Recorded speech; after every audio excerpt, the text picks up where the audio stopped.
మన మీదకి ఎటువంటి శిక్ష రాకుండా కాపాడిన దేవుని స్తుతించాలి, ఘనపరచాలి, మహిమపరచాలి, కొనియాడుకోవాలి.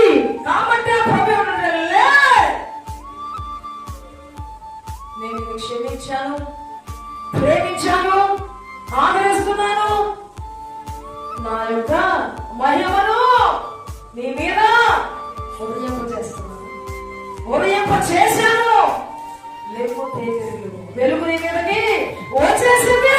ఇక నీకు భయం అన్నది లేదు, దిగులు అన్నది లేదు, కలవరం అన్నది లేదు. ఈరోజు నా దేవుడికి ఇస్తున్న మాట ఎంతమంది నమ్ముతున్నారు?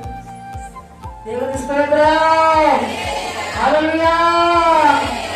లే ప్రభుకు సాక్షిగా వాడవడు, లే ప్రభుని